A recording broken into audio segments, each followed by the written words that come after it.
আসসালামু আলাইকুম ওয়া রাহমাতুল্লাহ। দর্শক শ্রোতা আমাদের সাথে সংযুক্ত হয়েছেন, আপনাদেরকে মোবারকবাদ জানাচ্ছি। রাসূলুল্লাহ সাল্লাল্লাহু আলাইহি ওয়াসাল্লাম এই পবিত্র মাহে রমাদানকে সাজিয়েছেন কত চমৎকার। রহমতের 10 দিন, মাগফিরাতের 10 দিন, জাহান্নাম থেকে মুক্তির 10 দিন। রাসূলুল্লাহ সাল্লাল্লাহু আলাইহি ওয়াসাল্লাম মিম্বারে উঠছিলেন, তখন তিনি যখনই উঠলেন, মিম্বারের প্রথম দাফেই যখন উঠলেন, জিবরাইল আমিন আলাইহিস সালাম এসে বললেন, ইয়া রাসূলুল্লাহ, আপনার নাম শুনল কিন্তু দুরূদ পাঠ করলো না, তার উপর গজব বর্ষিত হোক। রহমতের নবী খুব কষ্ট পাচ্ছিলেন আমিন বলতে। জিবরাইল আলাইহিস সালাম বলেন, আমিন বলুন।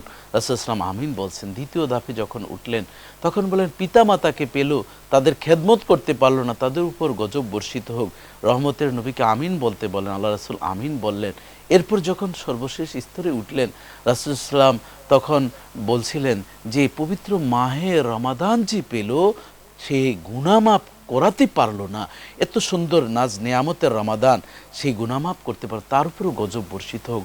নবীজিকে বললেন, ইয়া রাসূলুল্লাহ আমিন বলুন। নবীজি আমিন বলছেন। তাহলে তিনটি বিষয় কিন্তু গুরুত্বপূর্ণ রমজানুল মুবারক, এই তিনটি বিষয় যাতে আমাদের অবশ্যই আমলে বাস্তবায়ন হয়। আসুন দোয়া কবুলের সময় দোয়া করি।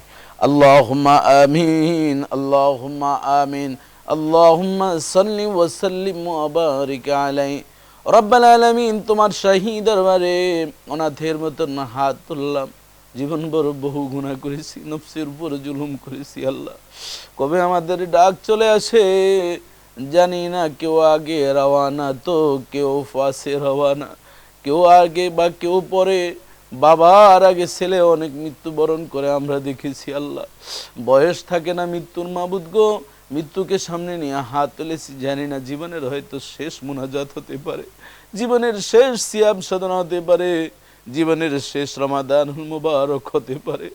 আল্লাহ, তোমার হাবিব বলছেন, রমজানুল মুবারক পেল, গুনাহ মাফ করতে পারল না, তাদের উপর গজব বর্ষিত হোক।